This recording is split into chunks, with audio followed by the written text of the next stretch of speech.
Good afternoon, everyone, and welcome to our presentation today. I want to start off by beginning to briefly describe our client as well as who we are in these consulting services so we can bring everyone up to speed about the current case for discussion. We are going to be reviewing Silver Lines, which is a retail merchant in Australia specializing in silver goods and home decor. They initially started with just 3 friends as a smaller startup business, but have actually expanded now to over 55 different employees in 8 different shops. Some of those shops are exclusively owned by Silver Lines, while a few others are only third-party shops that host Silver Lines products. They currently have a 5-member management team that oversees all of these operations in different areas, and they are currently working through additional growth and development and trying to implement a few different communication strategies, which will be the main focus of what we're doing for the consulting work.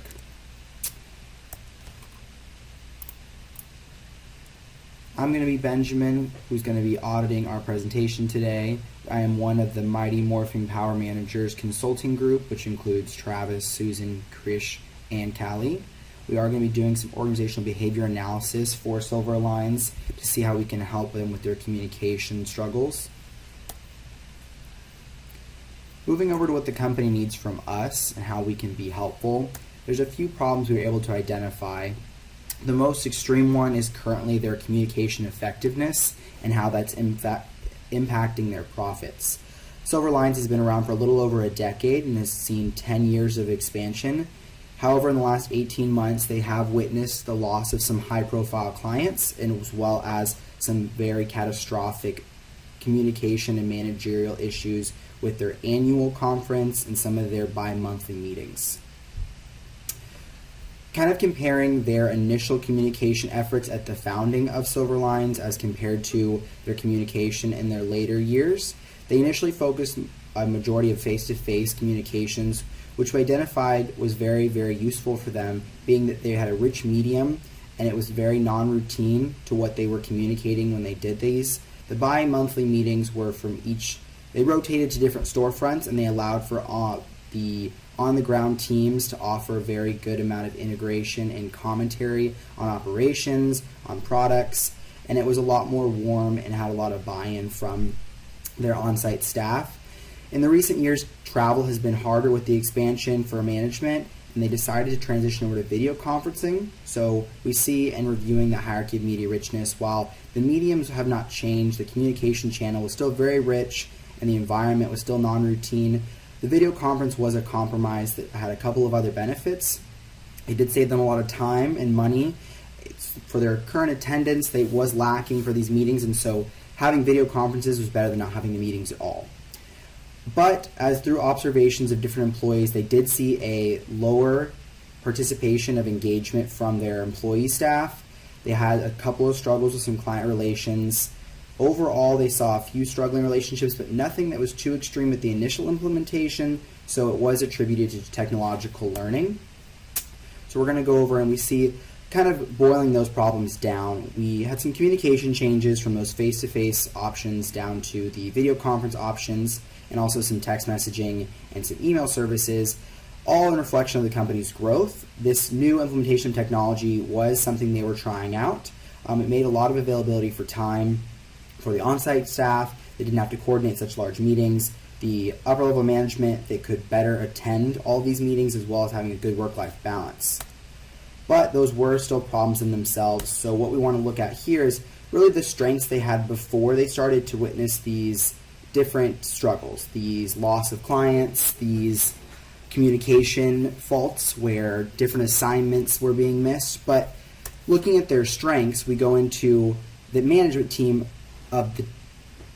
we go into their seasoned management team, where they have just about 10 years experience among the 5 of them. They had a very strong business model about openness and a family demeanor that created a work-life balance, in addition to creating an open environment for employee commentary, as well as different things about engagement, really allowing that management by walk-around idea that we all really appreciate in our consulting firm. Because that kind of style with the walk-around management had a very good set of active listening and invested staff. It's a lot easier in theory and in observation, for teams to be engaged and have a good, strong buy-in to a company's mission and what's going on when you're face-to-face. It is the strongest medium of communication, and it doesn't have a lot of loss of information in translation. We did look at that communication as compared to their previous face-to-face, and kind of a pro-con comparison. We saw this as a very big strength for them, and it was something that was really what helped carry this business into its 10-year lifespan. So what we're saying when we're applying these OB concepts is really the media richness hierarchy is something that bleeds so through their communication issues.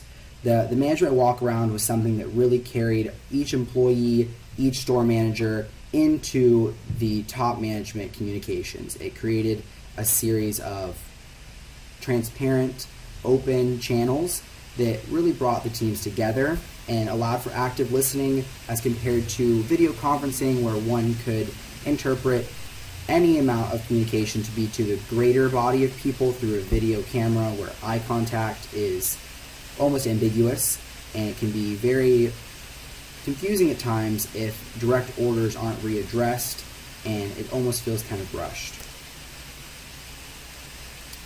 What our consulting firm is proposing as a solution to their loss of clients and their communication struggles is just a few items. Currently, we would still suggest the utilization of Skype as a video conferencing medium. The staff and the other observations that were surveyed said that the agenda items felt rushed when they were done by upper level management. Our proposed solution would be to still utilize the video conferencing platform, but implement a moderator. This person could be exclusive to just these meetings to ensure that agenda items are addressed in full.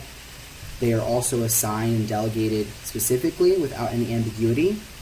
And they also would promote active listening and engagement that was previously seen in the face-to-face meetings but was lost in their video conferences. This kind of implementation would also welcome a live chat feature. So in the observation of our case with Silverlines, we see that as a very predominantly female base of executives, the communication styles can often trump someone's motivation to speak up.